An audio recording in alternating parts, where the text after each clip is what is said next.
who's listening now or later. Hi, this is the FOSS user group in Natick, and we're all around the world now too for the same price. So glad to have you aboard. And we have a big agenda today, and I will fiddle for a moment setting things up and see what we have for an agenda. If I can find one. Ah, there it is. That's good. Um, I'll put it up where you can see it too very shortly. I do this once a month, so it takes a little cheat sheet. Um, can you see the agenda now? No. So much for that. That was guaranteed to work. Switch between camera and screen. Share from Jitsi? What? Did you do the share from Jitsi? Oh. Where do I begin that? At Jitsi. Put Jitsi up on your screen. Here's a Jitsi. Somewhere down there. I think That's it's the middle- little that fella. one, yeah.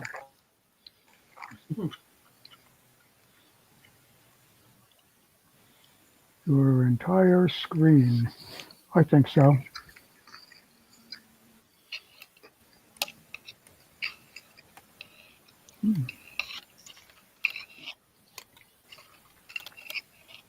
And you have to At go, last.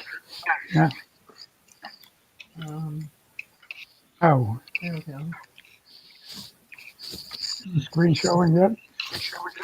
No, No. it's showing, but it's not.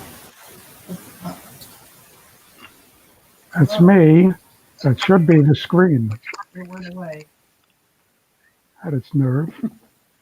What, Why did it go away? Dick? What application do you have the agenda on? I'm running it from Thunderbird as an incoming email. So And- just share the Thunderbird app. I And- can't. It has to go to everyone later on the recording. Okay. Oh, People we don't know. this one is showing this screen now. And you need to have, just go over to your Thunderbird screen. Well, yep. There you go. Why didn't they say so? Better. Okay, it's there everybody now. happy out there? Right. All right, Good. Yep. Dick, Yeah. I'm getting something on my screen that says this room name is unsafe. Unwanted participants may join your conference. Consider securing your meeting using the security button. Oh, but you want it open. I don't know whether that applies to me or to you. Applies to the whole group, Oh, it does. and what it means is we don't have a password for getting into the meeting, and we don't Okay. want to have one. All right. But we risk being bombed. Yeah, Plus, so And while we're talking about that, I'm going to quick go over to my launcher on the left and make me a big cursor so that, let's see, I'm running Unity. This is Unity Tweak tool, and in it, I'm going to pick cursors, and I'll stay with my white cursor, but make it large. There it is, large. Now folks will see what I'm doing a lot better, and that should help. Okay, I have set up, I may move this agenda to a separate workspace, we'll see. The introductory slide talk is going to be fairly short for those of you who don't know about free open source software. It's great. And that's what it costs. It's free. And it's open source, which means programmers can look in and see the code. So even if you're not a programmer, you have independent programmers worrying for you about bad, nasty code. And you have programmers who are allowed to share that code to build even better tools. And they build very quickly and very often as a result. You have access to all of that because it's free open source software. In Europe, they call that FLOSS, FLOSS, free Libre open source software. The L is the part that says it's free for you to use and to share, as opposed to free for the wallet expense. But we just call it FOSS. So we're the FOSS user group. The main operating system that's out there using that sort of approach is Linux. And because it's free to share, there's a lot of flavors of Linux. We're using a main flavor called Debian, and a lot of us are using a flavor of that called Ubuntu. And those are all very heavily supported. Lots of people, companies that have money and full-time programmers, they're solid. There's other versions of Linux that one person maintains, and they're solid. Some of them are for special purpose. You've probably got one in your wristwatch. And some of them are general, just like the ones we're using.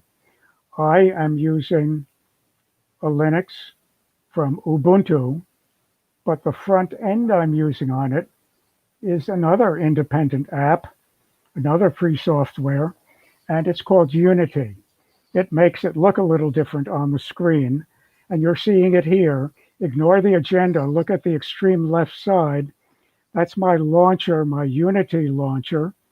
And if I want to see something down in the bottom, they're squinched rather tight because I have a lot of applications open. But if I go to any one of them, it'll open large and tell me what it is. And that one's for updating my software. I can do that any minute. I do it at least once a day. I have the latest, greatest stuff. It's free and it's up to date. So that's the launcher. The other part of the user interface that you see is the top bar. And the top bar has in it the usual kinds of information and some other things. A little program here called Redshift that notes when it's nighttime and tints the screen a little toward the red so that when I shut it off, I can get to sleep more quickly. We also have 4 bars here, which are telling me what my CPU is doing, little bar chart running there, what my memory is doing, what I should have said my computer's memory. My memory looks full all the time. This is the internet going back and forth into my computer.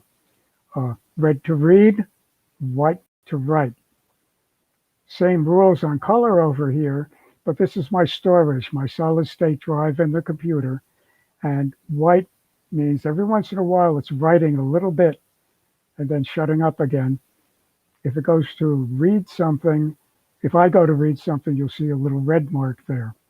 If it's long and drawn out, it'll be wide, etc. I've got all kinds of tools up here, making this a very handy computer for me to do troubleshooting while it's running. Those are extras, optional. I like them there. You might not. It works. So this is my view of things.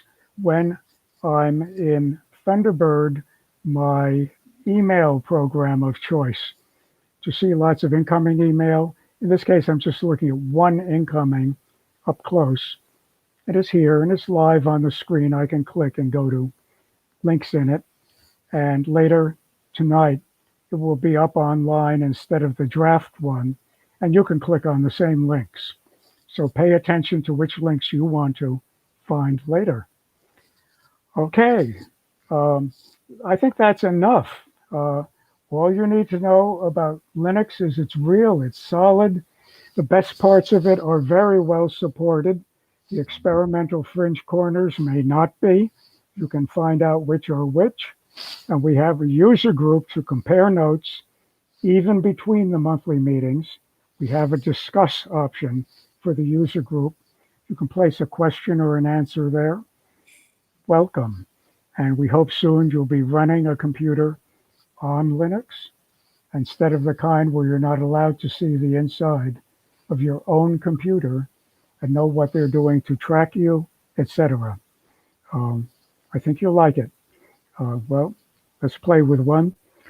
First bit in the news for this month is 1 million students signed up late summer for a free, I shouldn't say that, for an expensive course on Linux, which is being offered for free. And they grabbed the opportunity. Let's look at it.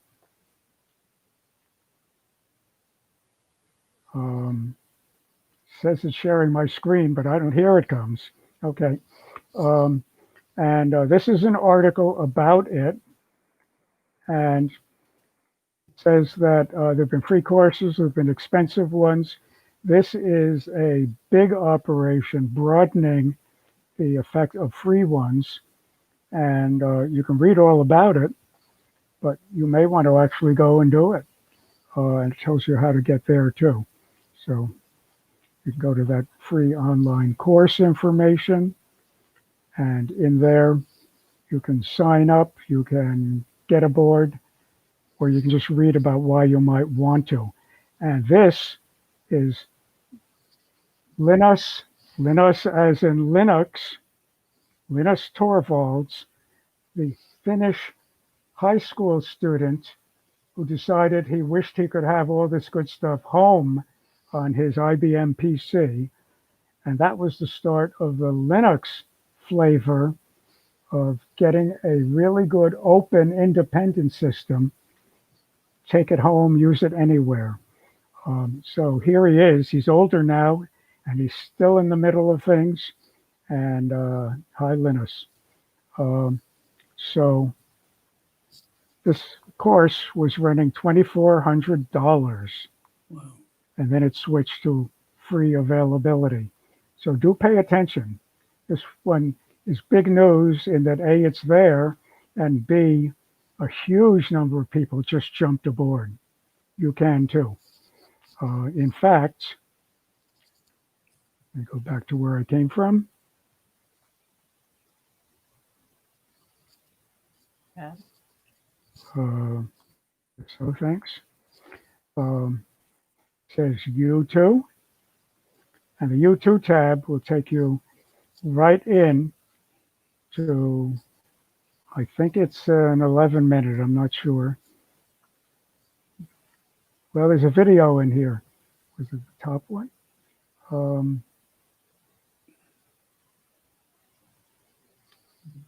Here we go. This one here. So enjoy. You can go and you can watch it, and I think you'll enjoy it. Meanwhile, tabulating. More big news about Linux.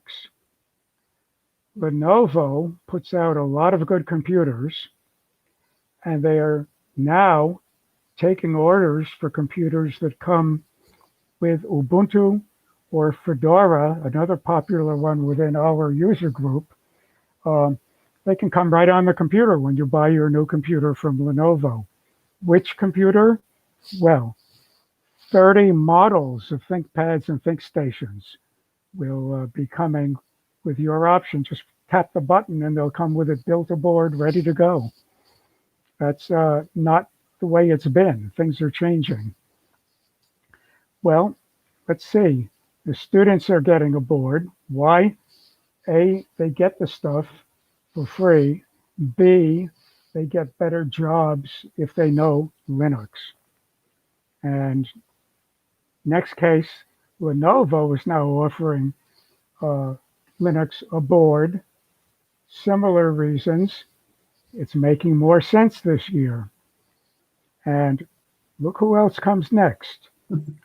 Microsoft is already supporting Linux on their big computer setups when you virtualize your actual system.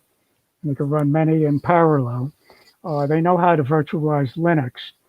What they found out is that on their big Azure systems, um, over 50% of all the virtual images are Linux. Over 50%. Microsoft knows where the money is.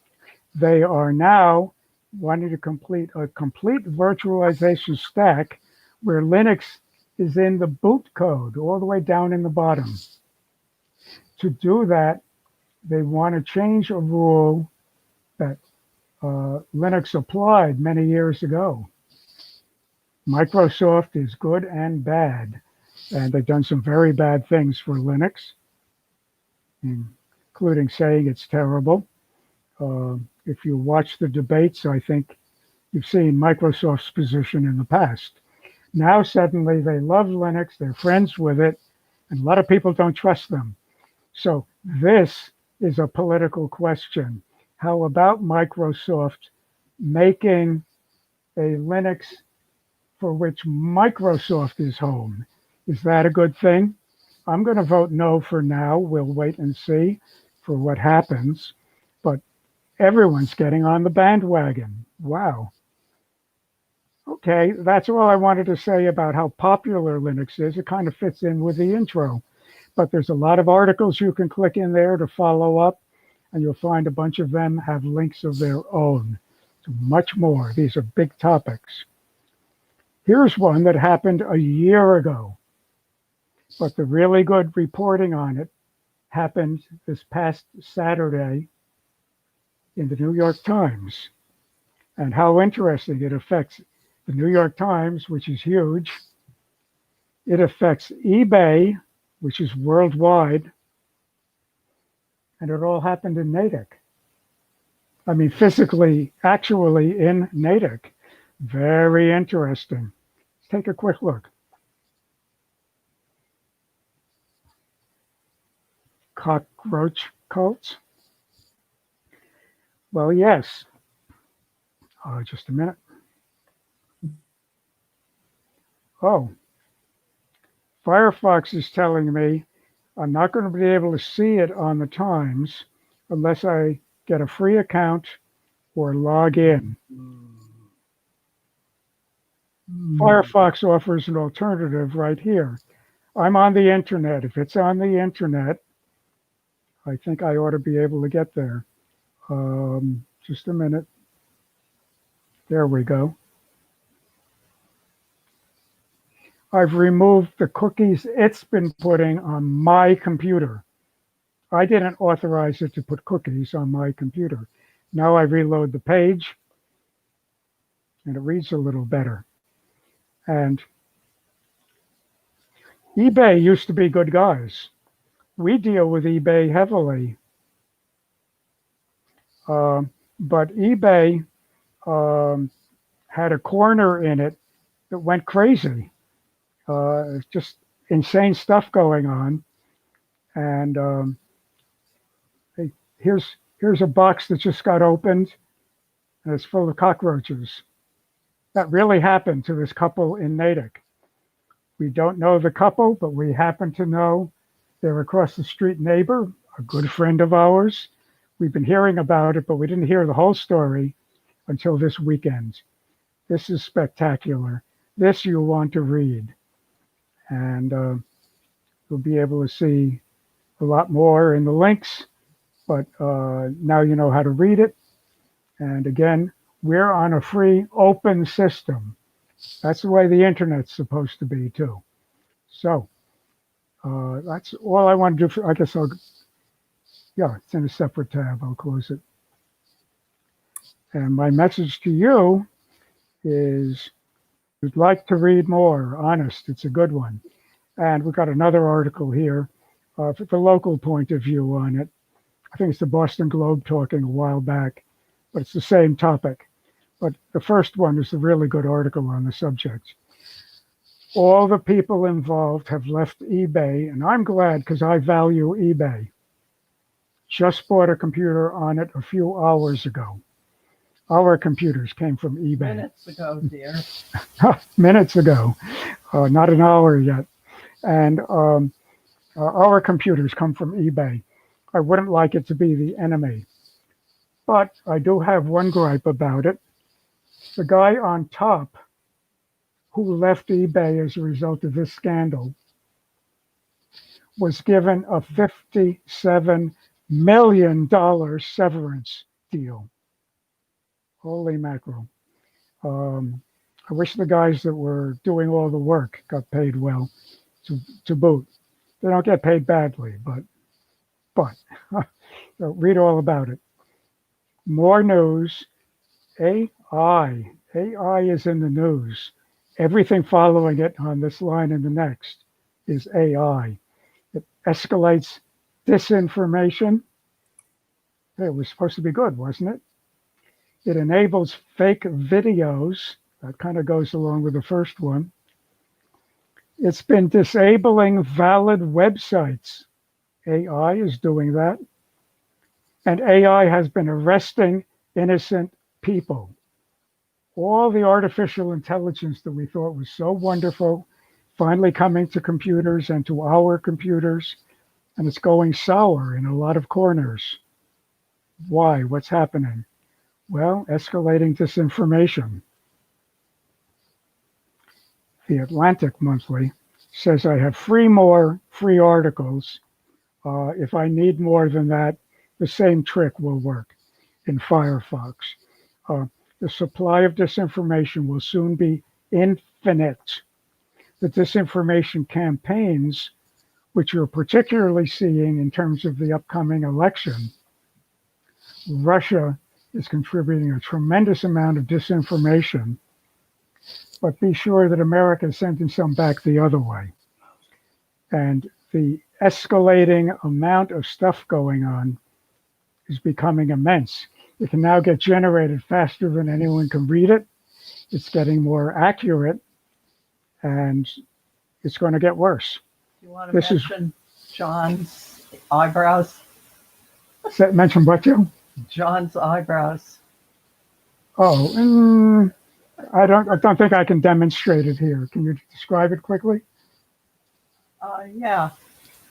A friend of ours was on a musical Zoom meeting, and it was a Zoom intercession. Yeah, and so he did something that darkened his eyebrows, except when he moved his head, the eyebrows sort of took a while to follow. Line up again. It kind of went up to his hairline and came back, or went off to his ear and came back. That's AI at work too. It can do cute things, it can do important, valuable things, and it can do important, valuable, treasonous or illegal things to do with the elections, along with lesser stuff. So these articles, I think, are really worth paying attention to in this critical month leading up to when we vote. Trust me, it's in use. Plenty of data on that. So that's the disinformation problem. Fake videos. Well, Joe was alluding to one thing, with a little touch of fake video, but they're getting good. They're getting so good that you can pretend to be somebody else and look like the somebody else and sound like the somebody else and fake being the somebody else. So this is becoming a real issue.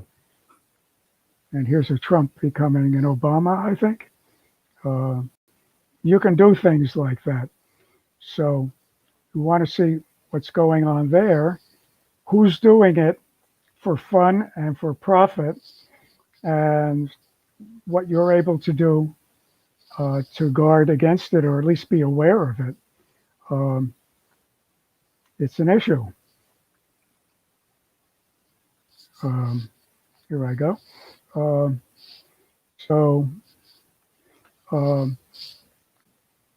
It disables valid websites. Why is AI doing that? Well, the reason is it's cheaper than employees. So YouTubers are having AI programs decide what's a conspiracy and what isn't. And they're following up badly. You get a video on the subject, you get some bottom lines. Although YouTube has cracked down on misinformation during the pandemic, its automated flagging system has wrongfully removed videos. And then the creators get a bad name for that. The appeal got denied. And people are getting just blackmailed off the internet for no reason other than AI was used instead of someone live and was trusted more. So here we go. And it arrests the innocent, some who stay in jail for a long time. Not good. Yeah, everybody offers cookies, we know that. But one of three from who? Technology Review, shame on you. Probably have to hit this. This is the bottom line, yeah. But machines are copying the mistakes of the past. The AI is learning the mistakes of the past. And it turns out that it's affecting a lot of people. The US imprisons more people than any other country in the world. This is the MIT Technology Review talking. And 4 years ago, 2.2 million adults were being held in prisons or jails in the US. And an additional 4.5 million were in, think about this, other correctional facilities, not prisons or jails, other correctional facilities. That's a problem too. And what's going on is a huge number of them are blacks. And you've got the answer on that one in here. And it's singling people out as being much more suspicious. And there's no need for it. It's saving money. It runs a little faster, but that's not an excuse for putting people in jail. Backfire from perfectly good ideas. So's you know, and so's you know where to click when you want to learn more. FOSS history usually features the history of FOSS. This one might have gone into FOSS Fun instead, or maybe FOSS Software instead. But I put it here because it's FOSS, and because if there's anything it's about, it's history. Let's take a look. Alphabetum is the name of one of thousands and thousands of Unicode fonts. Or more accurately, it's a collection. This one's different.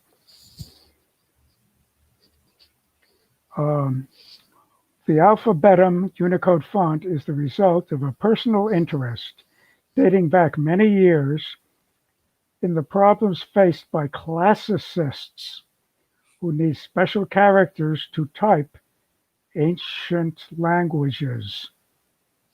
Look what you got. Ancient languages, classic and medieval Latin, ancient Greek, Etruscan, Oscan, Umbrian, Gothic, Iberian, Old and Middle English, Hebrew, Sanskrit, runic characters, and ancient runic rhyme, Anatolian scripts. It's got everything in here. If you want to deal in old manuscripts or talking about them, here's where you go. You just add this. Ooh, cuneiform. And your word processor is now word processing in languages beyond reach, beyond the years. We do have a friend who actually can read, come on, what's the ancient Egyptian writing? I was going to tell you, but I won't. And just so you can see some better, this is what we're talking about, including the runic rhymes. Babylonic cuneiform, That's runic. This That's this can be woven onto strings and used and read from strings. Wonderful tools here. Uh, Hebrew, Phoenician, as translated from, I think, Scandinavian something. Norwegian, I believe, is where he's starting from, etc. So this won't be for you, for most of us, but it might be for someone you know. And it's available on your computer as soon as you download this free Unicode font. Nice It, to know. if you're interested in how the alphabet came to be, Nova last week just did a episode about the development of the alphabet. Ooh, email me that with this note to add it, and I'll send it to everyone. Thanks. We'll all share it. That sounds like fun. I think I'll put it under security. Well, maybe I'll put it there on purpose because of the one that is there. It'll be there uh, by tonight if I have it by tonight. Thanks. Good offer. That's how we benefit. That's open source in action. Good. So that's our almost history for today. Um, hot software. I'm going to, Farron in France, if you are listening, pay attention. Um, this is an example that applies to many other examples. As people who watch this know, I love Photox. I make photographs with it. These are from a couple of days ago. Those of you who've been wondering if it's dry around here, we're beginning to get our fall foliage. The poison ivy is beautiful this time of year. But this is a brook that's usually covered with lily pads. They're the green things still alive in the puddle, but dying elsewhere, the big round green things. And they should have been everywhere and lush on water, but the water's all dried out.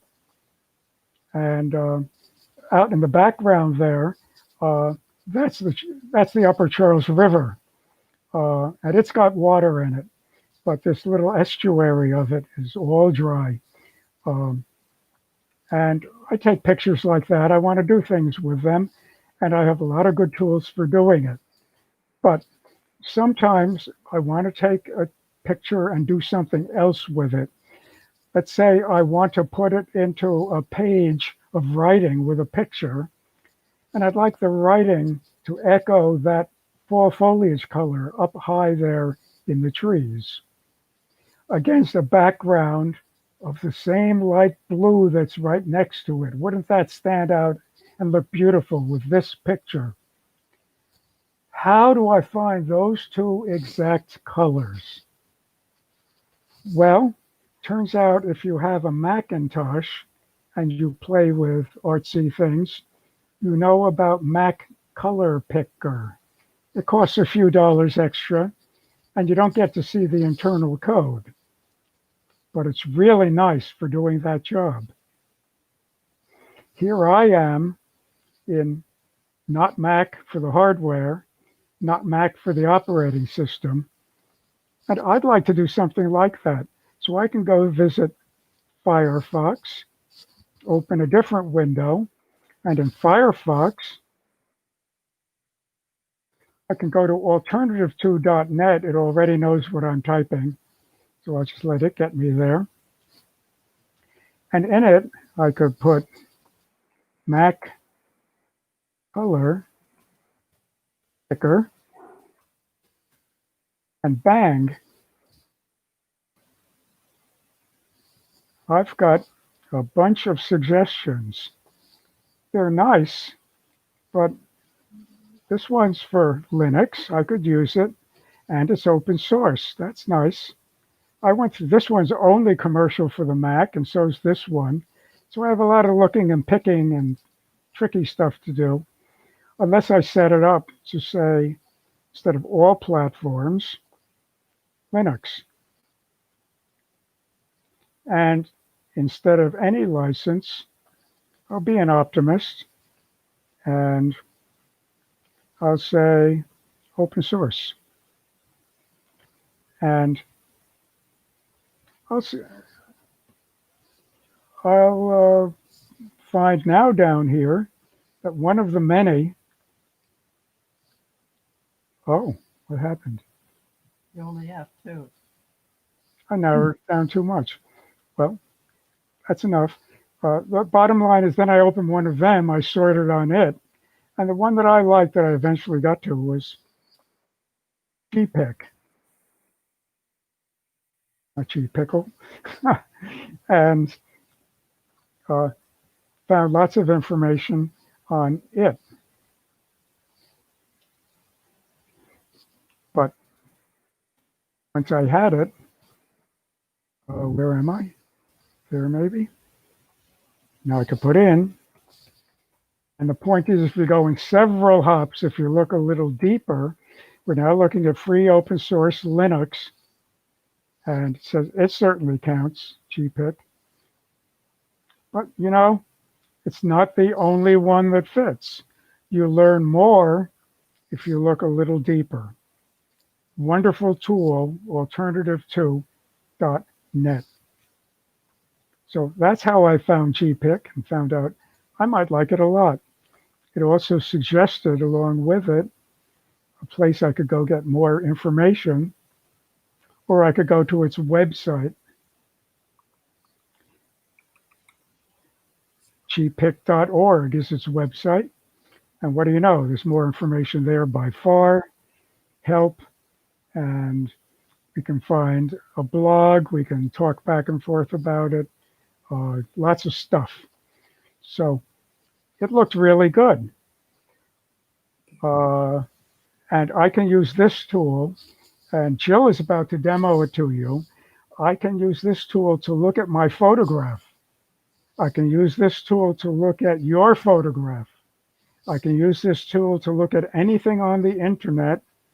I can use it to pick colors from anything I can put on my computer's display, and then bring them back into the other program where I want to use them. Jill, how does that work? Okay, now you're going to have to stop sharing so I can share. Okay, just a minute. I have stopped. Okay.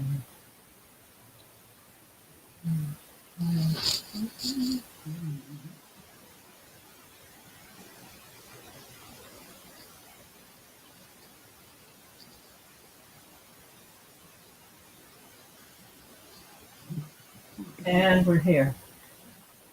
First of all, it turns out that GPIC is available through the Ubuntu Software Center. So it's easy to install if you're using Ubuntu. Now I'm not going to discuss installing it from anywhere else. I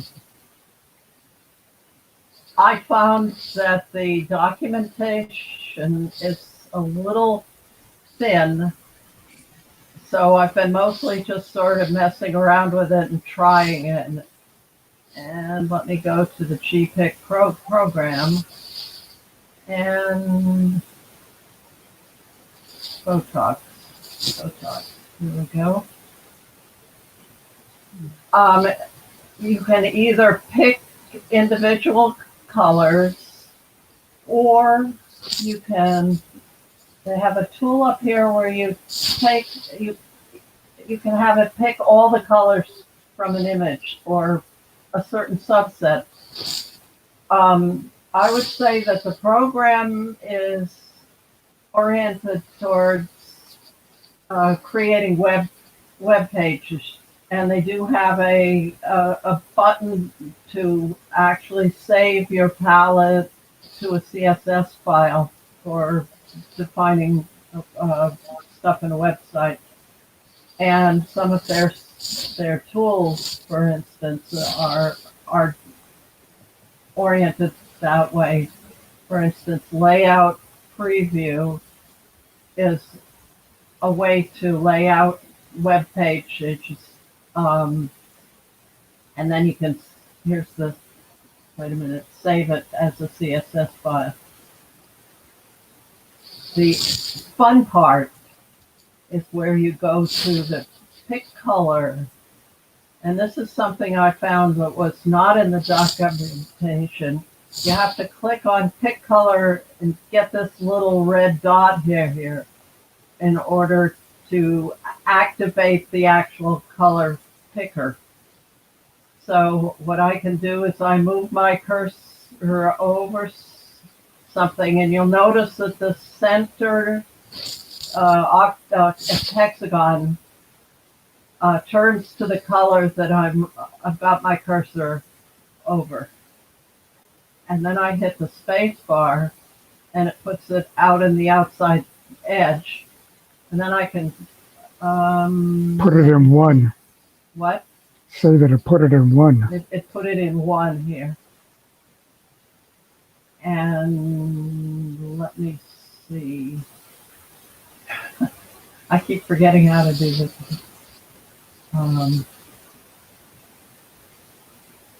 Space bar. Come on, guys. There's a way to get it over here. Pick color. Pick color at the top. Color? No, pick color. Yeah. Did you click that? Yes. Oh, okay. And I think it's the space bar. Nope. Not putting it over there. Ah, Ah. well, Well, anyway. It has a lot of settings.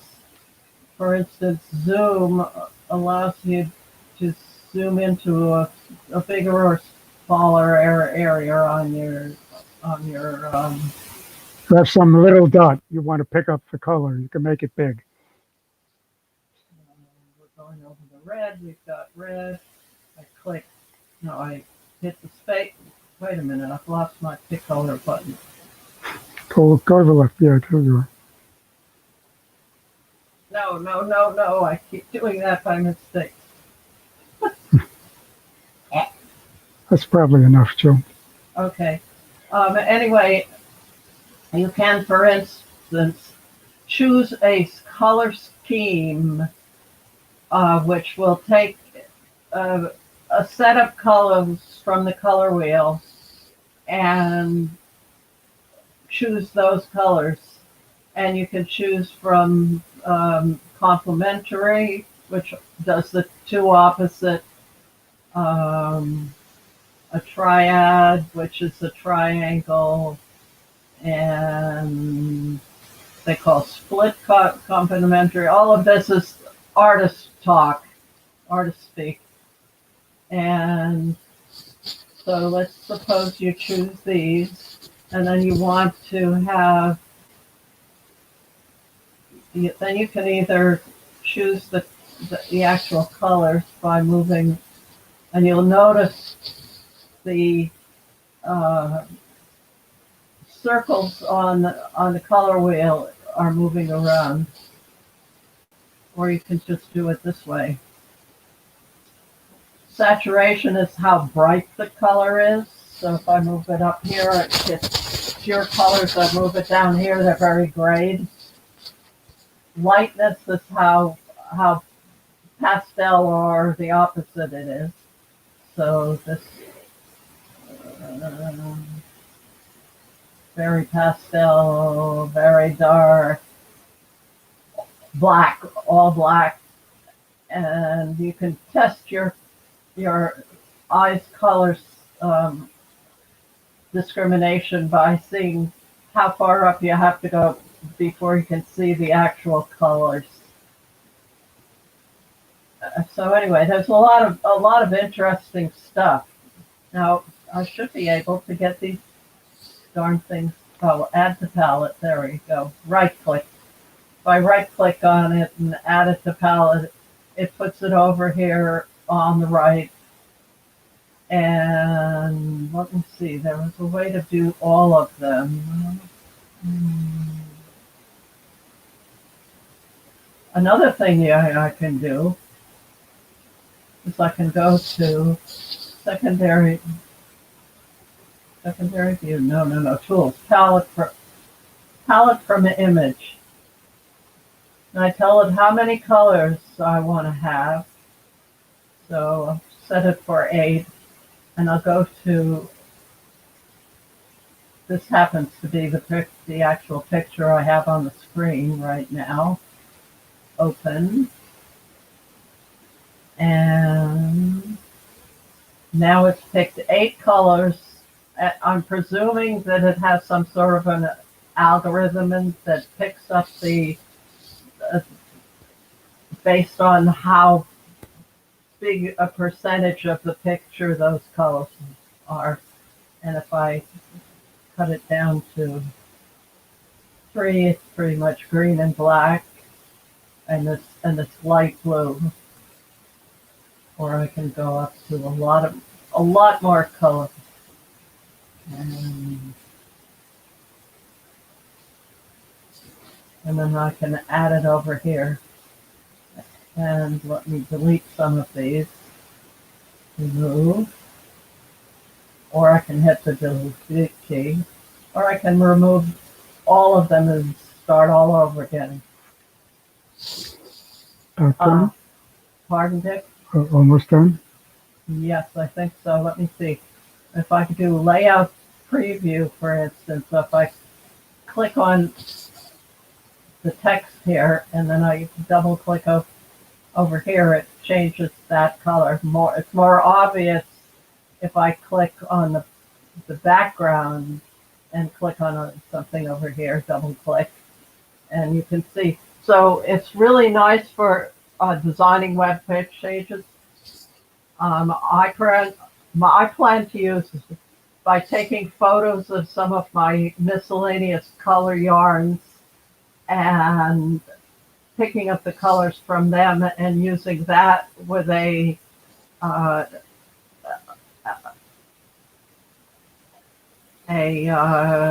knitting pattern designer to put the colors in there. So I can make use of what I have instead of having to go out and trying to buy something to match my idea. So I think that now I'm done. Then switch off and I will share my screen when you're off. Stop sharing. So as the overview of that, whatever program you're envying and don't have, go look for things that are close to it, or in this case, I think, even better. It's a lovely tool. We're just beginning to learn how to use it for its many ways. But basically, you can get a custom palette to do other work from across programs. You can carry it from a different program through this program to a third program where you create with that same palette. Very, very flexible. I'm going back to find my agenda.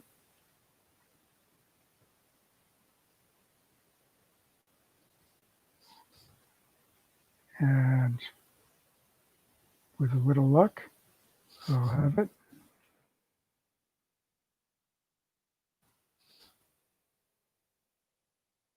Come on, boys. There you are. Well, that's my window. But who stole my agenda? Oh, you're in Firefox. You want to be in Thunderbird.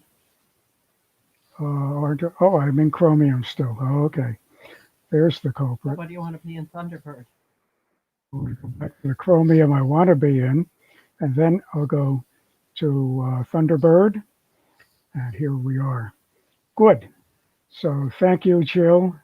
And GPIC is swell, but remember, there's a million things out there are swell. Even GPIC had a bunch of alternatives that might be even better. We've got more free choices than the expensive ones, and some of them are very, very good.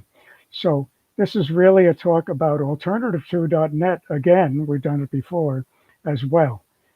Learn how to lean on it heavily when you're free shopping for something really good. Speaking of which, I think Firefox is really good.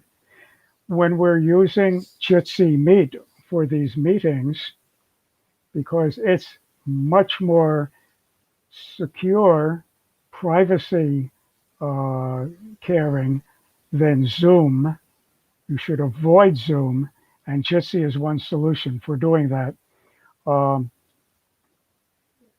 Jitsi works better with a lot of people if they're all using Chrome or Chromium. So we recommend those, and I'm using Chromium on this connection at the moment. I'm looking at Thunderbird through Chromium. But when I go click, every click goes out and uses Firefox. I have it set up at the moment to do that. Firefox is my normal browser of choice. Very good.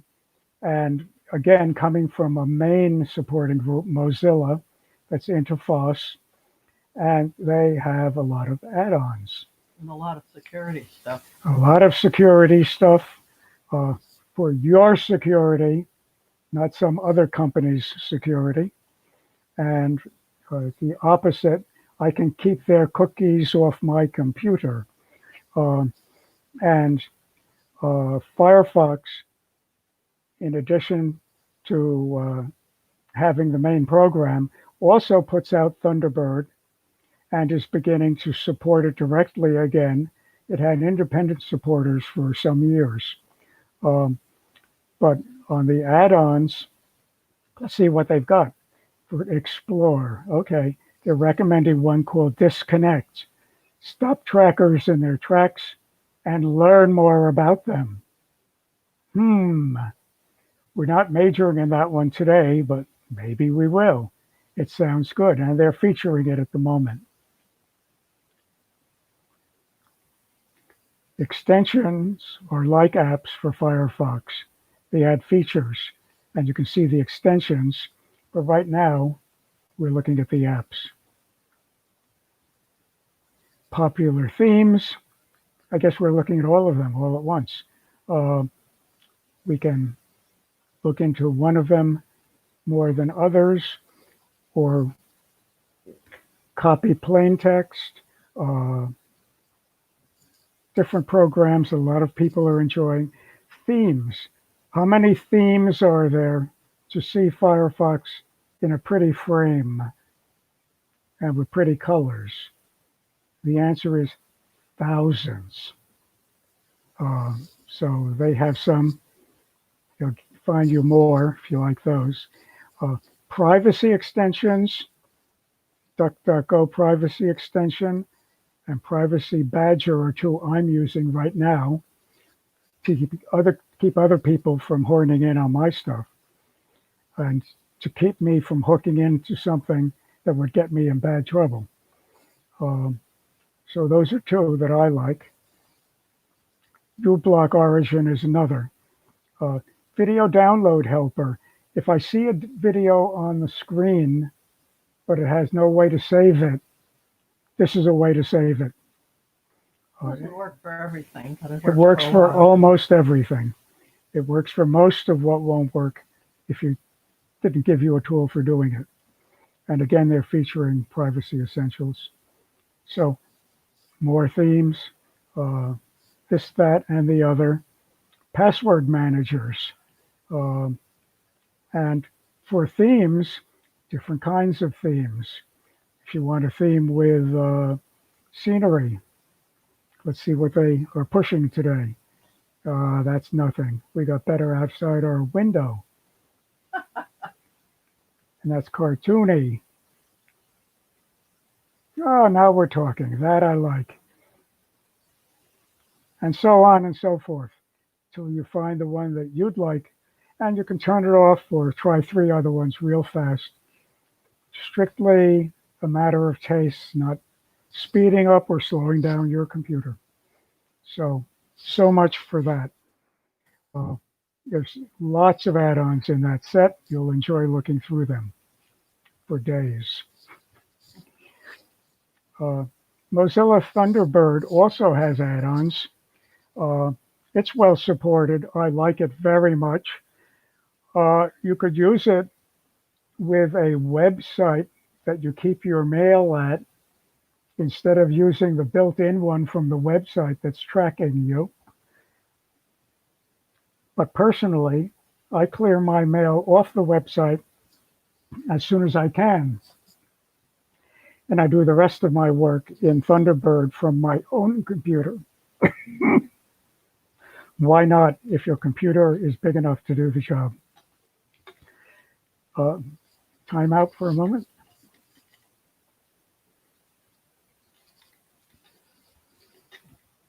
Thank you, Jill. That should help. Talk. Uh, the Thunderbird blog has news about Thunderbird. We've got these for Firefox and most open source programs. And they're talking about the new Thunderbird 78.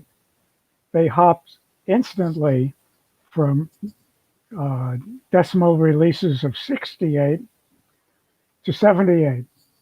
A major new, not major in terms of how you see it and use it. You won't have to learn a lot that's new, but they'll be telling you about the lot that's new. Note, on Ubuntu, I am still using Thunderbird 68. Ubuntu has not yet offered the upgrade. Apparently that's because something is getting normalized in the Thunderbird code to the tools that Ubuntu is using, and they didn't quite get it as smooth as they wanted. You can load it, you can run it, but I'm waiting for the smoothed out version. And again, believe it or not, it's just one little hop from 68 to 78. Usually that might take 10 years of in between things. It's going to introduce a dark mode, which I have with Firefox, and I don't like it, but people will. I haven't been buying black notepad paper either. Don't understand it myself. Calendars and tasks, you can use the calendar built in, which is Lightning. It's a good one. And it doesn't go through Google, which does track you, etc. Let's see. Thanks, Dennis. Back again. That's for the folks who will be looking later and looking from the side right now. Okay. Here's where I didn't put in the right title, which should have been, Psst, I want to sell you an expensive wristwatch for cheap. And that's what we're talking about today. Last month, we talked about the DZ09 out of China smartwatch, $11 from the US on eBay. And it's a smartwatch. Does some nice things. If you didn't see it, you can go back to last month and pick it up. This is it. Or you can click it from here for this one item, this one time. Because I went and bought another one. I splurged and spent $18 on another one to compare. And it's an interesting comparison. The $18 one normally sells for $30 or $35 on the internet. Think eBay. You can look elsewhere. It's up there for $70 too. If you look, you'll find it probably for over $100 if you look in a few other places. It comes under many different brand names, just like the ZZ09, but most of them include the company model, which is DZ09. Some of them don't, and you can identify it anyway once you know the DZ09. This one's an ID205L. Again, the Chinese factory thinks that's what it is. And most of the places that sell it will admit to it. The most expensive ones won't. They want $200 for the same thing. So I got one new in its original box, sealed, $18. And the box came with a 1-year warranty that is added to it. No extra charge, all for the 18. And again, if you're in a hurry, you can surely get it for 35 and have it delivered in a few days. Uh, and if you're lucky, you'll find it down at lower prices. But what is it? Well,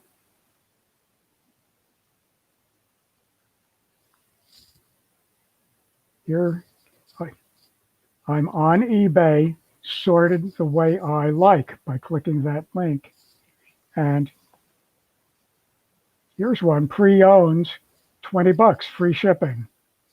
Look close. I don't see wristwatch bands on it. I'm going to read it close before I buy it, because if it has wristwatch bands, I'm interested. If it doesn't, this guy's selling the wristwatch band for $23 to go with it. You got to be kidding. Here it's $25, 20 and $4.70 shipping, or best offer, and it's got a brand name. It happens to be the brand name I got, but it doesn't show anywhere. And it's brand new, and it's $24, so that's cheaper, and that's exactly what it looks like. And here's one for $25, brand new, same flavor. Here is the way it comes in the box, all stretched out flat, and it's got stuff hiding under it. A charging cable, which can plug into your wall wart or your computer, USB, at the male at the far end. And it's got a magnetic fitting to touch the smartwatch without you opening anything or breaking its waterproof seal. It just touches it and gloms on until you're done. Lovely. And here they are going up in price bit by bit. And you can get them in other colors, but most of them seem to be coming in black. And that's what I wanted. What can Here it is. What can it do? Here it is in 4 colors. And if you keep going up, the price will keep going up with you. You don't have to compromise on buying a cheap one, but we're still down low. These are $30 after we've gone through a lot of them. And it's out there. It's got, here's a Let's Fit brand. It's the same watch, exactly the same. But you can look up any of these brands and read what they have to tell you about it. But what are its features? Now, what can it do? Well, I think the best way to do that is going to be, first, why don't we compare it to the one it was styled after? Not to have all the same features, but to be an inexpensive thing looking like an Apple Watch Series 5. 400 bucks list. If you work hard, you might buy a new one for 325 instead of 18. What's the difference? Well, you're in luck. Here's a video comparing them. Look familiar? This is the Apple, and this is the one we're talking about. The Apple one has the band slides through itself and clicks onto its little rivet built into the end. That's different. This one has a watch band. The other end's the same, except for one thing. This one takes many more wrist sizes, including smaller ones. I have a narrow wrist.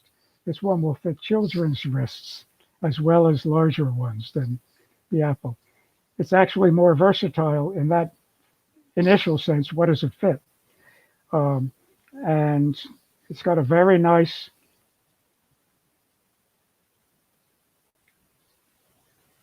let's listen.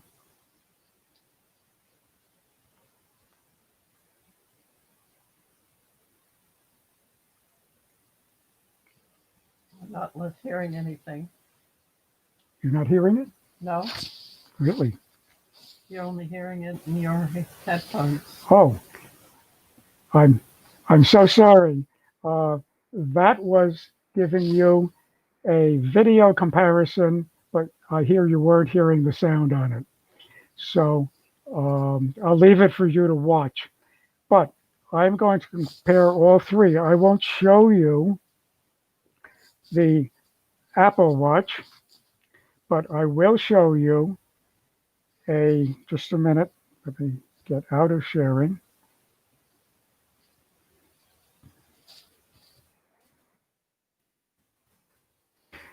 I will show you my old watch that I used to wear, and the watch I'm talking about today, which I'm wearing today. The older one's a little smaller. Here, move It's- your hand up here. There you go. It might be 20-year-old technology, but that 20-year-old wait a minute. That 20-year-old technology includes a built-in calculator, real one, not a virtual one, and it includes the time showing all the time. And with the time showing all the time, this maybe 2 decades old technology digital watch runs on a single battery charge for about 3 days, weeks, months, years. 3 years on a battery. A standard battery, I might add, one you can find anywhere. The Apple smartwatch, $400. It runs 1 to 2 days before you need a recharge.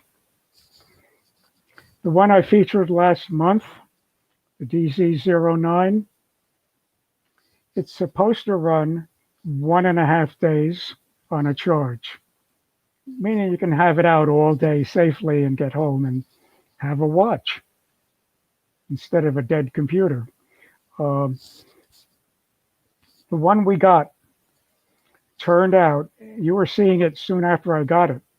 It turned out it held about a half-day charge. I was very unhappy. Couldn't figure out if it was something I'd done wrong, something wrong with the watch, or something wrong with the battery. We emailed the US provider through eBay, and he was very helpful, but he couldn't answer the question either. So he said, we can refund your money, or I could send you a replacement battery. I said, I'd like the replacement, please. A few days later, I had a replacement DZ09 wristwatch with a whole different color, different brand, same model number battery in it. And that battery ran it for a day and a half before it died. The one I'm kind of liking today and talking about today, $18 or $35 or maybe $20. I got it last Wednesday, a week ago. And about 6:30 p.m., I was counting on these and testing. I fully charged it and set it up for me to use, synchronized with my smartphone. It gets the time from the smartphone, etc. There's quite a bit from the smartphone. Well, currently it says it's got 33% of that charge still running on it. To me, this is what I want the most, a watch that keeps running. And this one's good for a week and a lot more for overtime. They said 10 days and they meant it. So I'm impressed. And that's my first count. I couldn't imagine spending hundreds of dollars for a watch that I have to charge up every night. Maybe you can. And in that case, the Apple Watch has more power. It can do more things.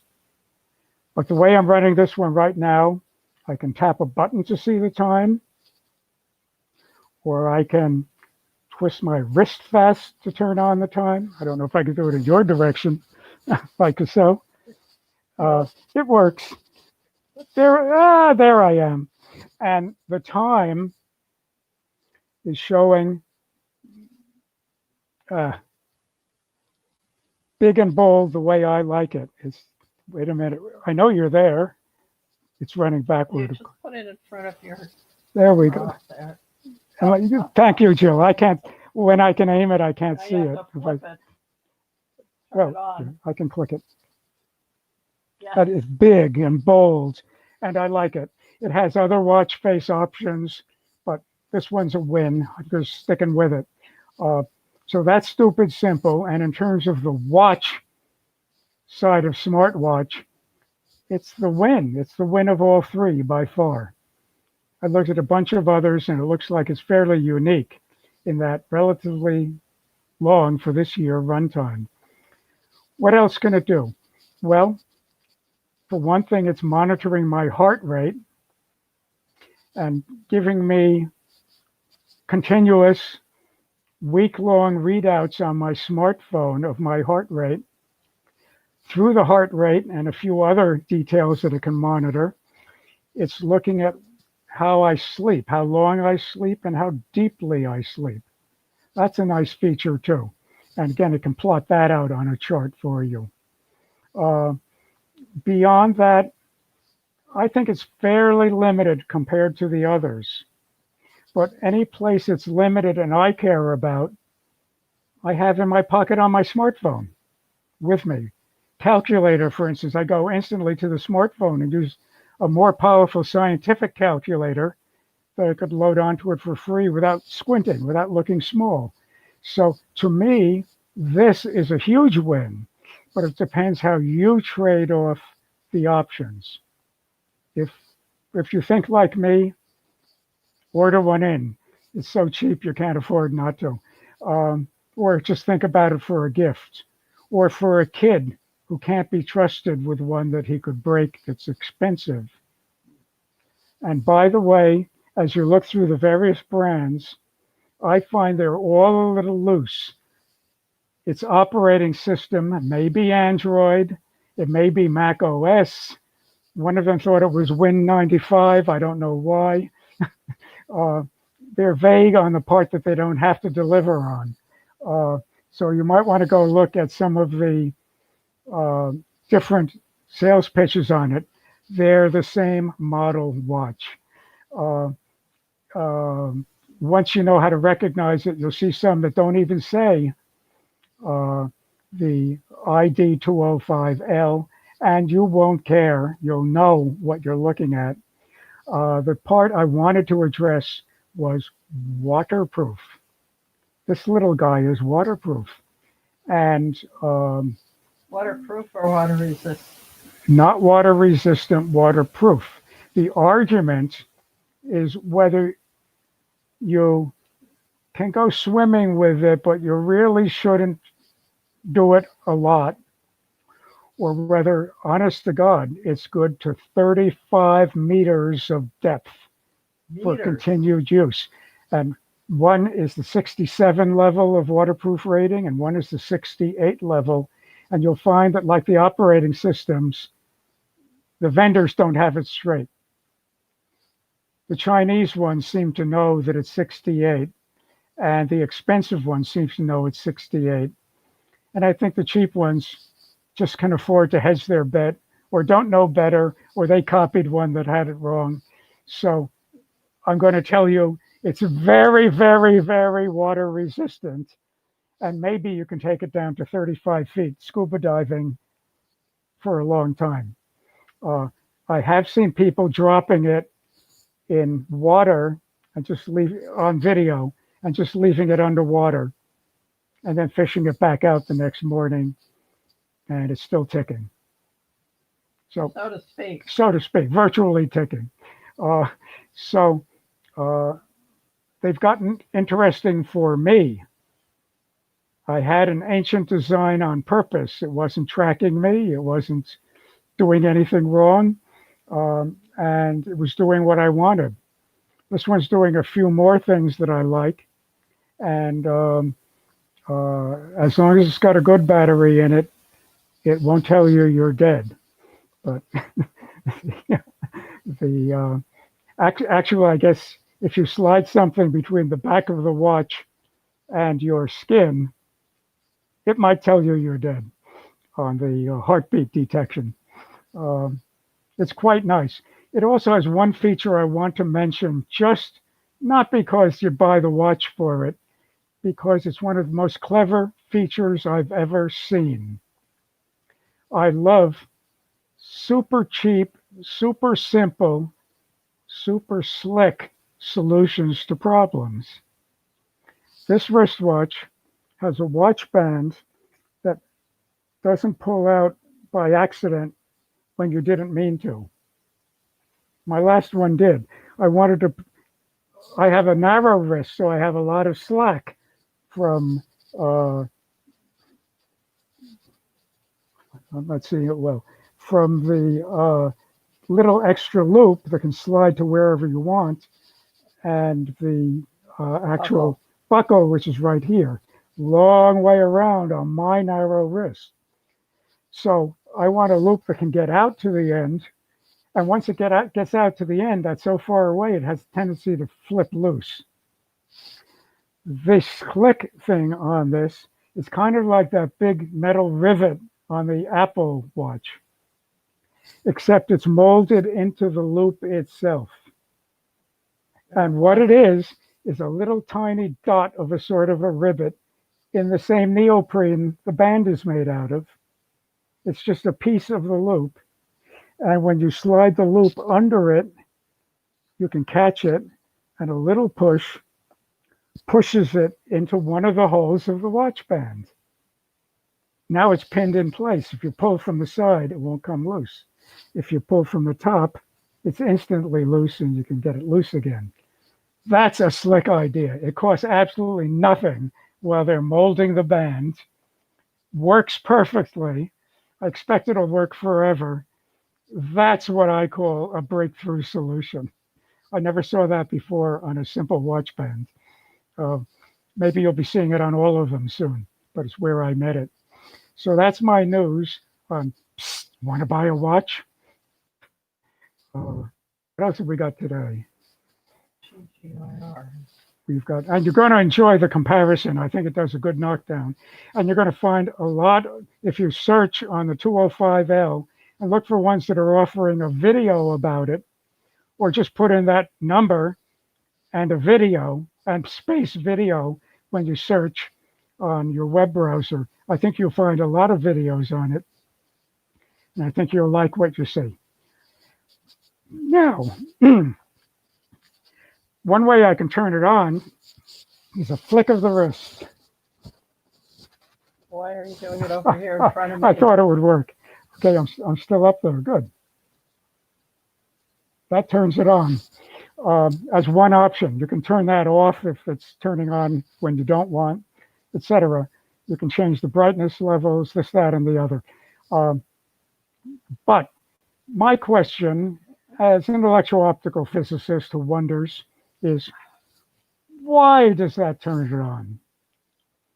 The answer for the techies in the crowd is tiny 3D accelerometers are in all of these dirt cheap watches. Think how dirt cheap that 3D accelerometer became, and it does accurate work. Fantastic. So I wanted to know more about them. I found this free open source software way for scientists to link their accelerometers. Oh, I have to go back on now? I guess I went off. Yeah. Right, I have You to. got to share. Back to sharing. Share, share, share. And very shortly, I think.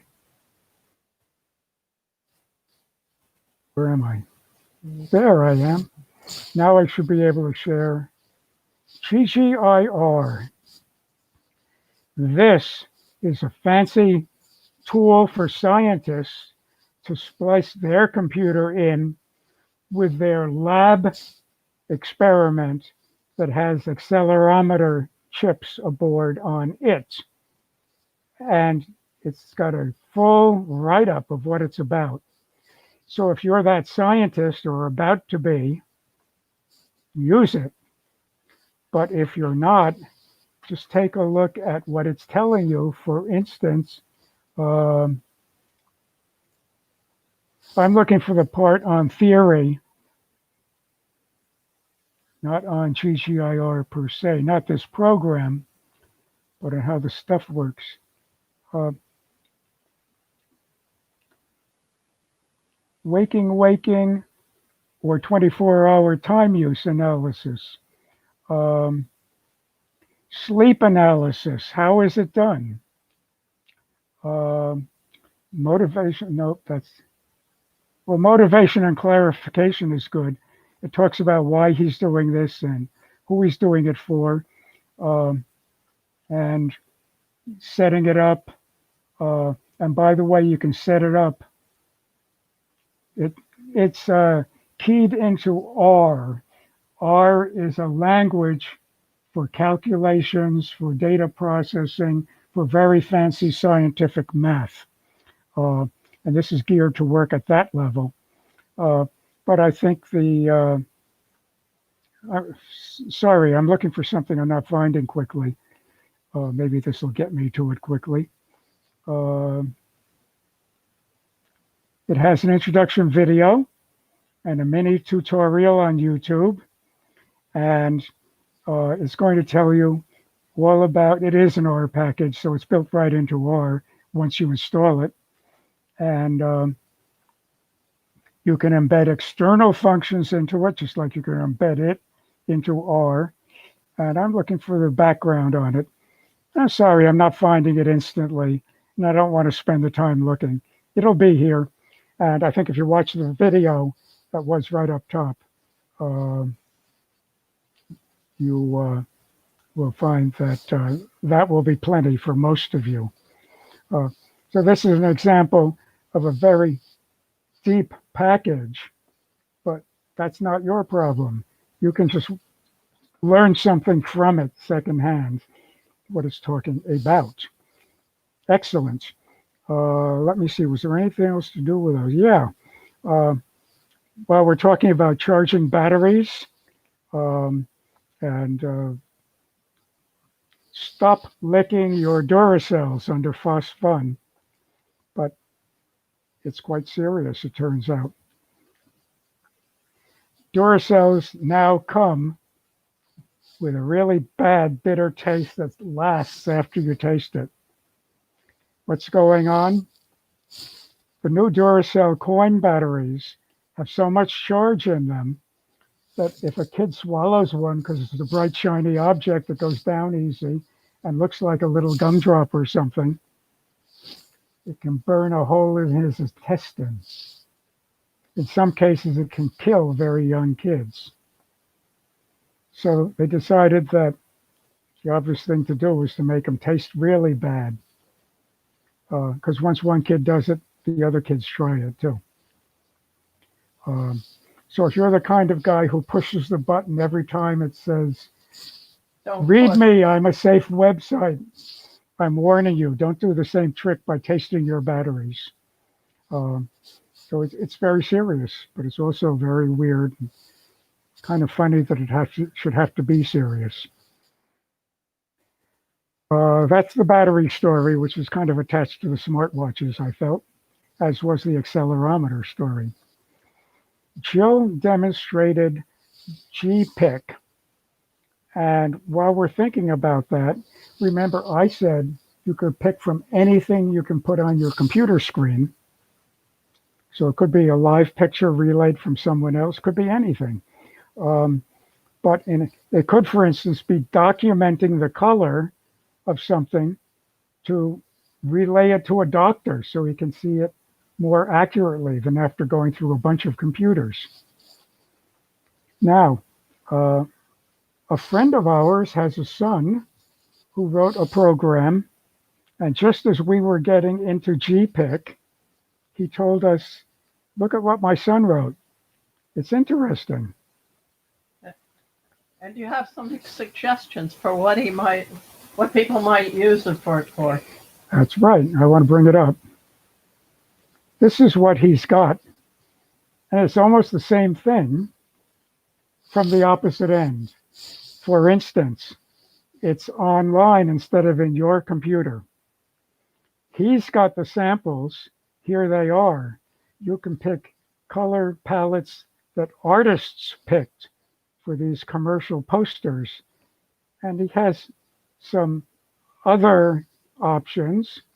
And you can, again, look at any image, but he's doing it remotely and relaying it to you.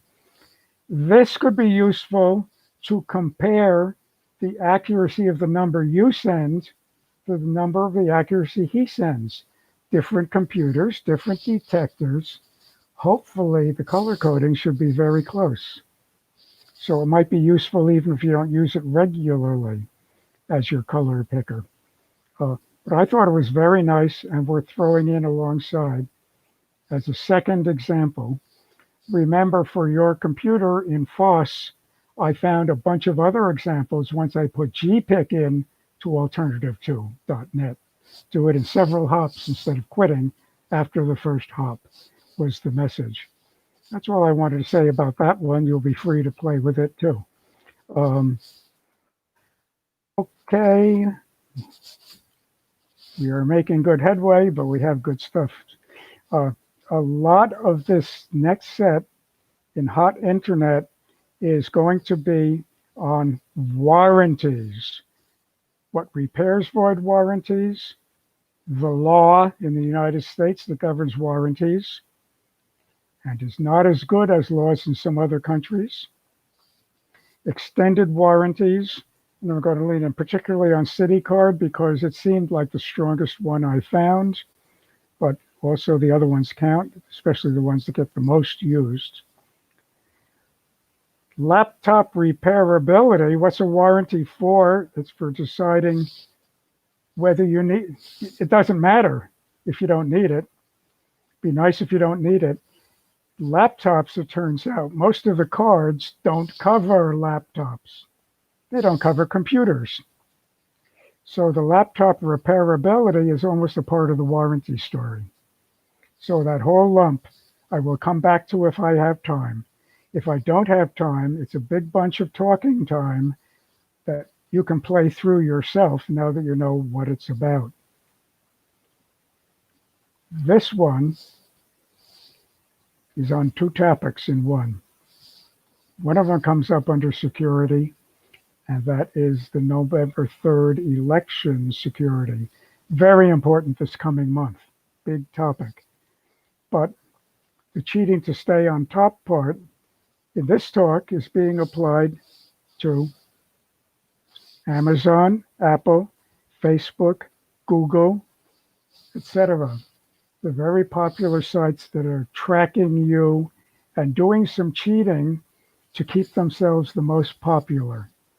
It's a parallel topic. It's a topic we've been talking about. So we're going to come back to that too if we can. I want to hop right now, I think, to a demo by Dennis. And Dennis, are you ready now?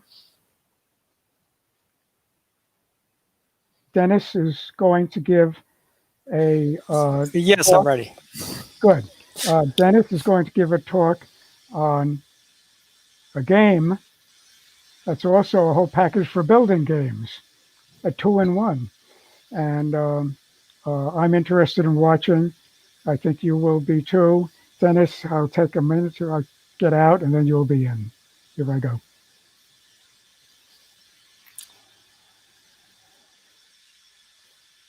All right.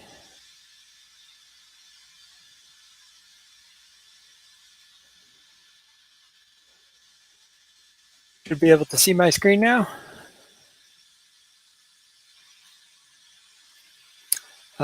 This is OpenSurge. It's originally started as a game called OpenSonic, and it was a open source game to recreate the old Sonic the Hedgehog games. But it was one of those things of no one would include it on any distributions and such because it was using the Sonic the Hedgehog character, which they obviously didn't have the license for.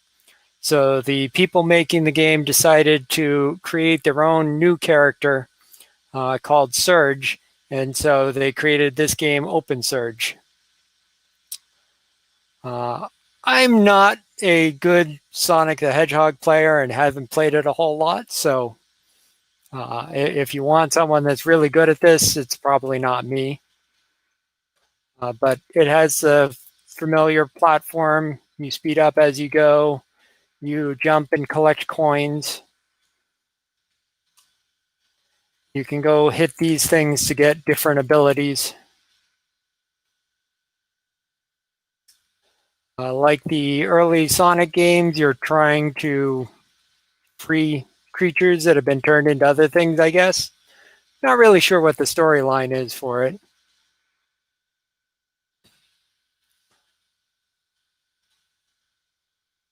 As I said, I'm not good at these games.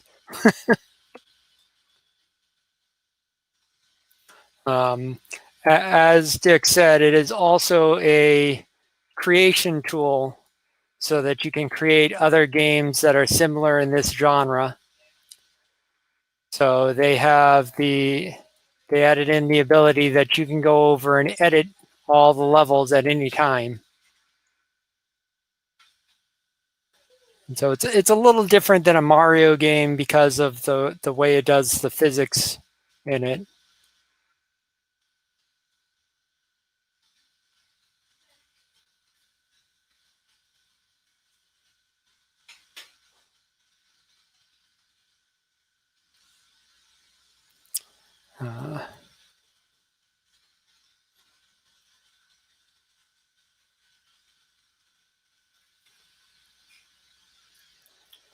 And so, as I said, it can do editing as well. So what they did for that is you just press F12. I guess you can't edit in this mode. Interesting. I didn't know that you couldn't edit when you're playing the game. All right. But if you go over to Create, they have a demo level you can try out. And when you're in the demo level, you can press F12 to bring up the, or maybe you can't. Why is that not working?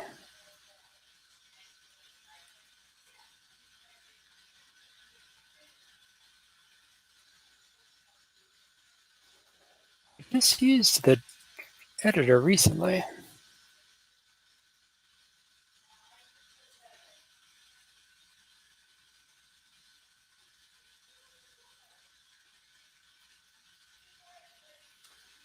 All right, well, the editor is not working for me now, so I don't know why that is. But there is an editor in the game. You can go over and create new levels. There are abilities to add in support for new sprites. It has some scripting capabilities so that you can go over and modify it to have the new characters if you want,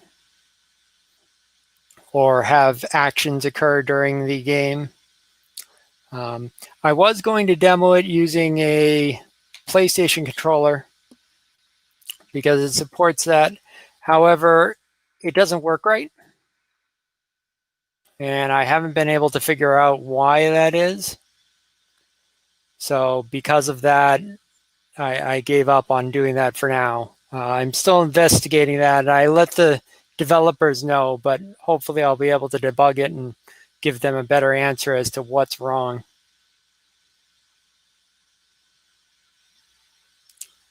And so that's about it.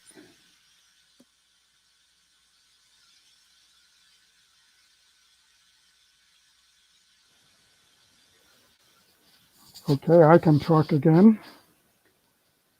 Let me see.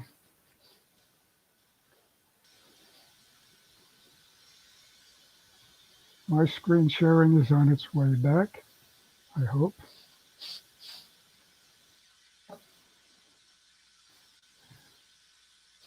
Good. Thank you, Dennis. We may get a follow-up on that. Um, I think when I send the link for it, I think you will all find that you can click and see a recorded playing of the game, see it in action, um, and see if you want to play with it too. Okay, where was I? Here we are. I I've talked about these maybe at the last group meeting we had in person before we went virtual. And these webcam sliding shutters are little. Jill, do you have one in your purse or? My purse isn't here. Oh, that figures. Okay. I had one. Let me see if mine will show up. Top center of my screen. No, you're not showing your Can, screen. You show it. oh, Yeah, right. you have to go back. Show yours on my screen. This is not going to, Jill, unplug yours for a moment and pass it to me because I have to turn it toward the bright light if it's going to work. Okay. You still have to Right. stop sharing. Yeah. Does that do it? No, you have to This is stop supposed sharing. to work automatically, honest it is. Okay. Where am I? Who am I? That's, The ultimate question, am I? here we go. It's up here. Wait a minute. It's not as, handle it can't be as hard as I make it. Well, Jill, you have to face it the other way to pick up the window light or you won't be able to see it. But you don't have it. There's a way to do this. First of all, it needs to be next to this over here, Dick. I'm trying. Not that far away. Down. I've got almost what I right want. in here, which is not showing. There's a little slider in there, and I'm very sorry we didn't have one to show you, but it's tiny, it's thin, it runs smoothly, it stays where you leave it, and you slide it to the left to cover the tiny little lens of the webcam in your computer. So if you look at where I'm on the screen, if you're on a notebook computer, this will work. Right now, and I have gone black. I'm sliding it back, and there I am again. Do that 2 more times, Joe. This little shutter slides over the webcam lens. And it's that simple. It stays where it goes. The cover closes because it's very thin. I'd say 4 sheets of paper is sort of getting into its thickness. And it's just beautiful and simple. So we've got them in stock. I use the black one, which you can't see. And then when you wonder why your webcam died, you have to remember. But we also have them in white, which will remind you if you're on a black computer, and vice versa. So you can pick the one that's conspicuous or the one that's inconspicuous for your computer, black or white. And we have them in stock now. We found that people really like them. We really like them. No battery to run out, my kind of stuff. Comes with adhesive and a peel-off protector. You peel it off, stick it right where you want it, and you're done. So clean the computer first for a good grip. That's it. So people who are near here, tell us, and we'll just put one out for you to pick up. $2 a head. We'll take the tax out of the $2 to keep it simple. Algot had a great one that he handed out at a meeting a few months ago. Yeah, I think they're the same ones. No, mine was a homebrew thing that I had from my 3D printer. Okay, because we had a bunch of them, but I think we're talking January, February, somewhere in there. So we brought in a lot more. They just turned out to be that good for everybody, and good for you to give to friends too. Which brings us back to security. Let's see what I have around the corner here.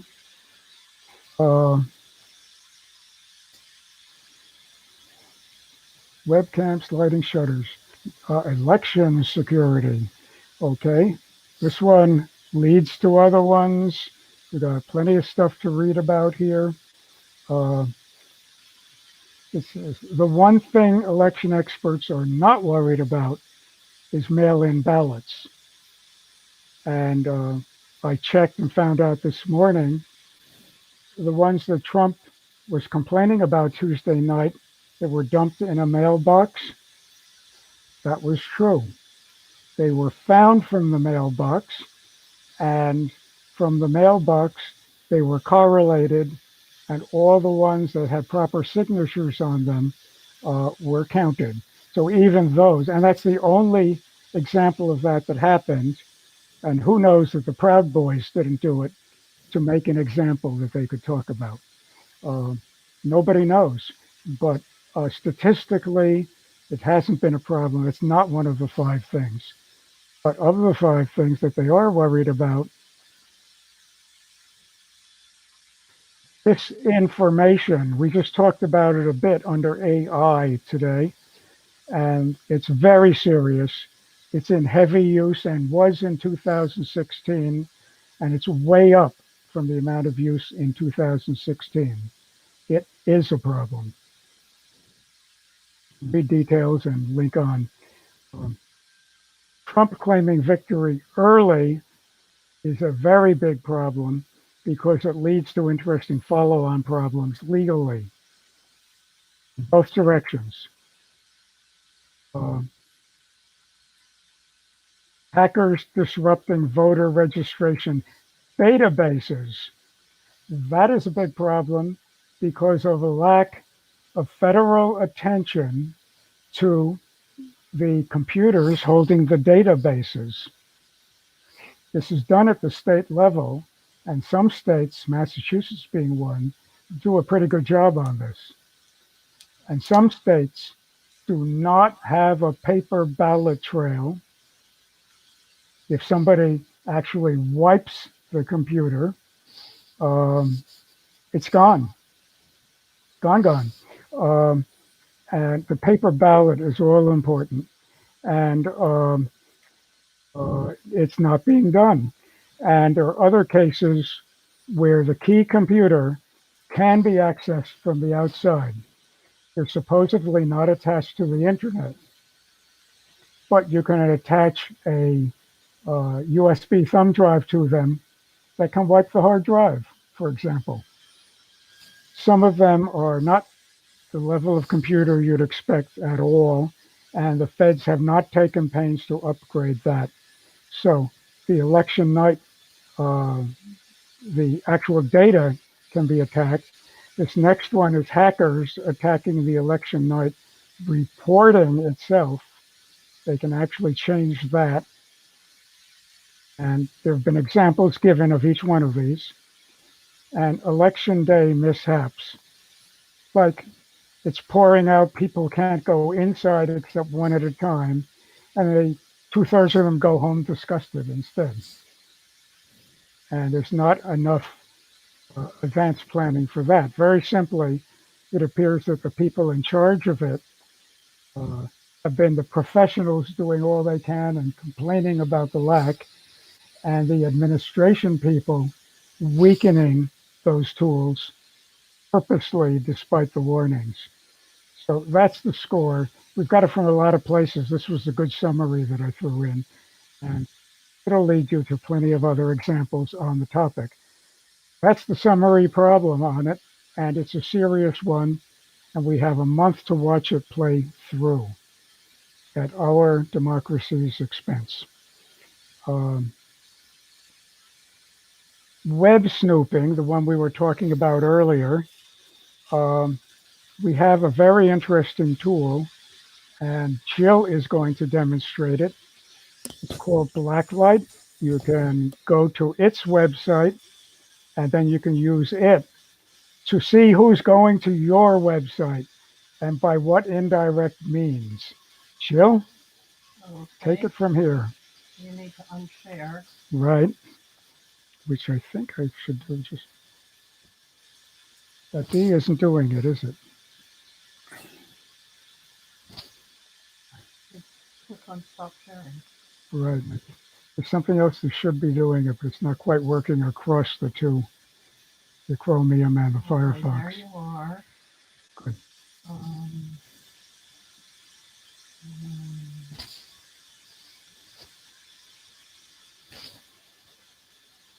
oh, right, here we go. Okay, there was an article in the Washington Post that said 87% of websites are tracking you. MillerMicro.com is not one of them.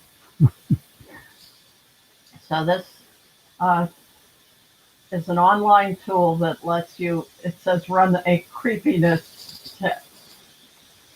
So I go to put in a website address. I'm going to put in Ancestry, which I spend a lot of time. I spend a lot of time up there doing genealogy research. Ancestry, gotta spell it right. And click on scan the site. And I was disturbed to find that it has a lot of tracking. So I'm going to take this up with us. Now, one of the things that we've been taught is that Facebook tracks you and Google tracks you. But if you go to Facebook, facebook.com, and scan it, 0, and 1/3 person. So you say, well, Facebook isn't tracking me. Well, they happen to have a little article about that, which I have already opened. It says I scanned my favorite social media site, and it came up pretty clean. What's going on? It turns out that a lot of these social media sites don't let you in unless you sign in. And so the blacklight tracking thing is only looking at the outside container and not what happens after you log in. And they've got a big explanation of it. And so what the thing is, there's two things at play. Blacklight tests with third-party cookies, not, and then, so Facebook is not doing third-party trackers because they're doing it themselves. It's so their first part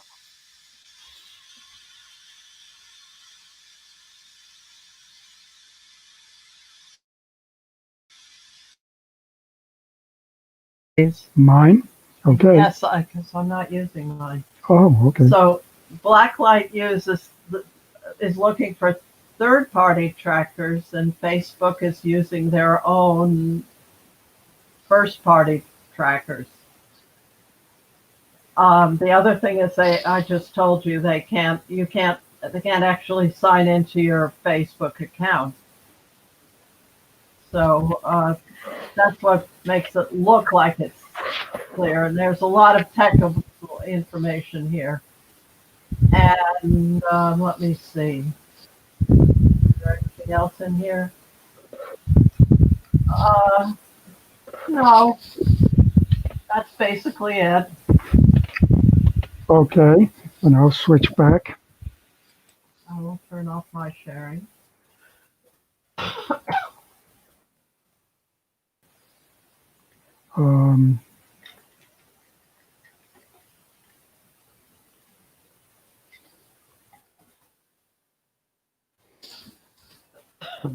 We're back now? Yes. Good. Okay. Thank you, Jill. So one new tool to add to the toolkit, Blacklight, online tool, exposes web snooping. And I want to mention as we had for several other items, uh, don't stop when you come to the bottom of the first page, as it were. Um, with alternative2.net, we had to put in the new name to find additional names that weren't showing up on the first page. With eBay, I find that all the time. The best deal is often not showing up in the list. But if you click on one of them, at the bottom of its discussion, they have a list of similar, and it might have the best price of all. These tools are running on automatic in ways where if you ask them a few extra times, you get a better answer. And the same thing just happened with the blacklight. It made Facebook look great until you read between the lines, which in this case is below the bottom line. So same trick over and over again. Look for the extra clue. Don't assume it's not there. What didn't I hit today that we wanted to hit? I've got one, last one, and it's going to be fun. And I'll go look at it now. This is a website that most of you don't know about, I'm betting. And like it says, I find that it's damned interesting. I keep it filed in my Firefox under Science. I couldn't decide where to put it because it also includes a lot on history and a lot on psychology. But I figure if I slide them under Science too, it makes sense. We talk a lot about missiles. You know how old missiles are? They were using them in Boston back in the Revolution. They were using them way before that also. But here's around in 1929 when a war was going on next to the US in Mexico, and rockets were doing damage in Arizona. Little history. Sign language. How does sign language work? It relies on the use of space, locations, motions, and hand shapes to express meaning or grammatical nuance. So here is a good introduction, not to how to do sign language, but as in my case with the accelerometer and the wristwatch, what's it about? How do you go about it? Why does it work that well? A little history from World War II, more World War II, random popular stuff, I guess. No, new stuff. How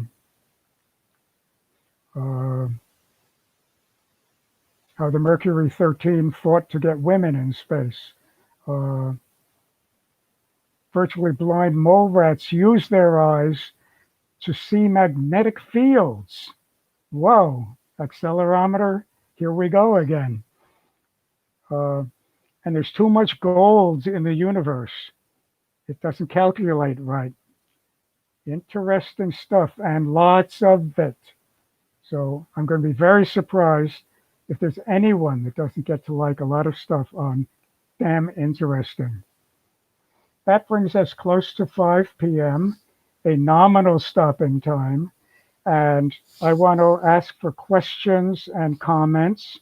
I'm going to stop sharing my screen, and I'm going to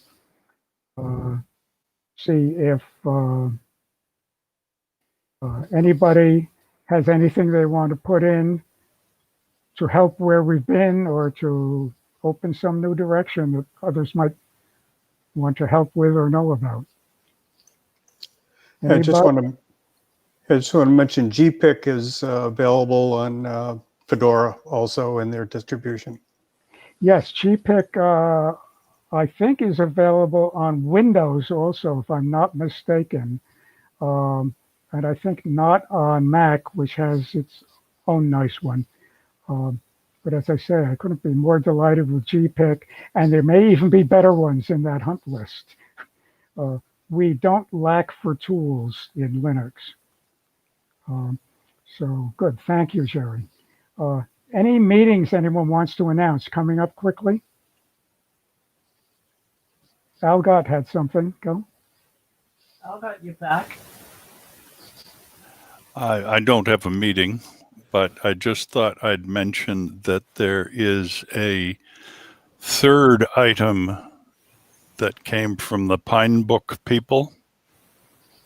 I demoed the original Pine Book and then the Pine Book Pro, both of which are for tinkerers. What are they? And I'd just like to mention that there's a third item out that I reluctantly wish I hadn't ordered, was the Pine Tab, which is a nice 10-inch tablet that is super tinkerer item. Not quite a brick door store, but similar.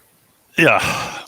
I'm unhappy that it doesn't log in to my Wi-Fi at the moment, so it's a little complex. But fortunately, it is running Ubuntu Touch, which allows me to connect a USB to Ethernet cable, and that at least lets me get some internet connectivity with it at the moment. But I'll want to tell a little more in detail about that in future meeting.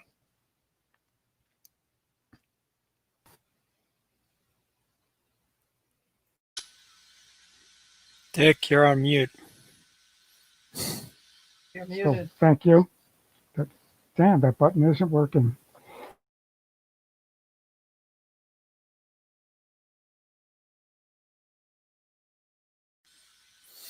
You're on mute You're again. still mute again. I tried to hit. Got it. Thanks. Wasn't that hard.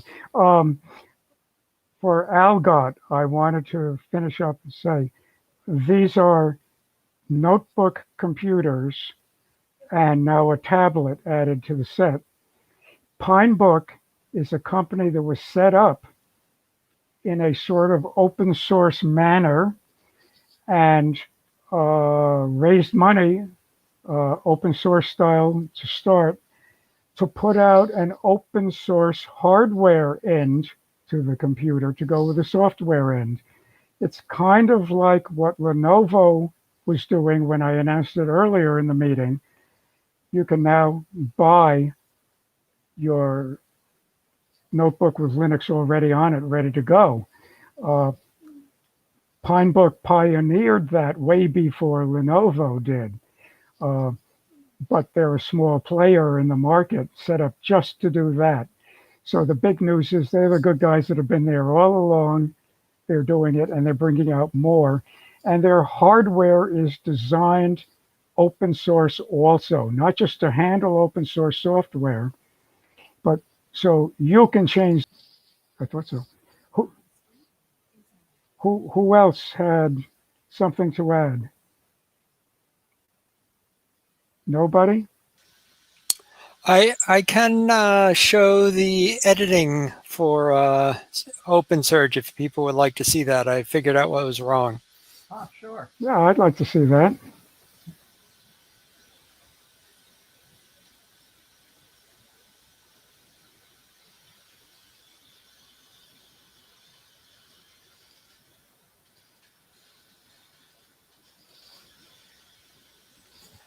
So I found out when I was switching between my displays or the workspaces, it would end up no longer recognizing the F12 key.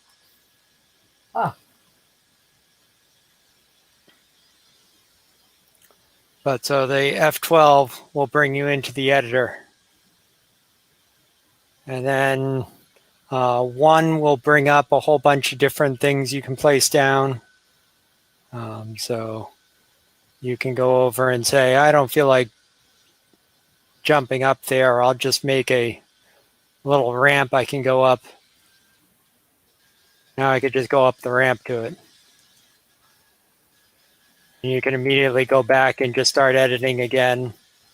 You can place additional items down.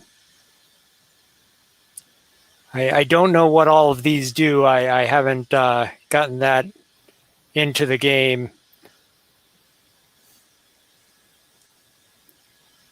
But that's the sort of editing that you can do in the game. So essentially what you're doing is using their pre-designed elements Yes. and not actually designing elements.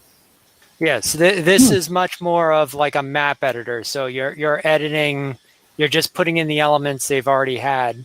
You can design your own elements, and it has scripting capabilities that allow you to do a lot with it. But I don't know the full capabilities of them. For example, the demo level they have, they actually have a second character in it instead of just the one character. You have the option of switching back to that second character. And this character has some sort of jetpack that can fly around in. And so they have all sorts of different capabilities of doing things like that. They actually have the ability to make it work like Mario, so that it doesn't have the speed that that like Sonic the Hedgehog is known for, where things start speeding up over time.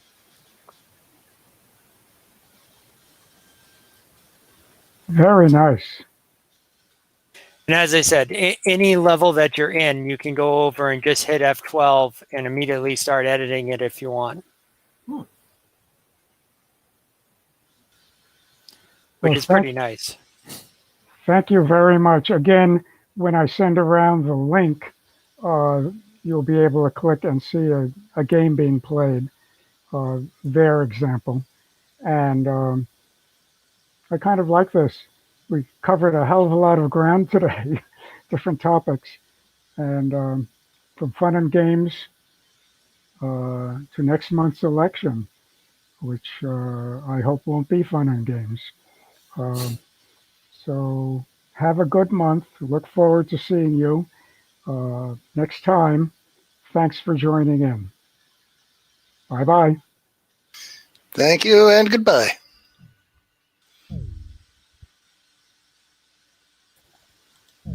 Yeah, next month will be after the election, if we still exist at that point.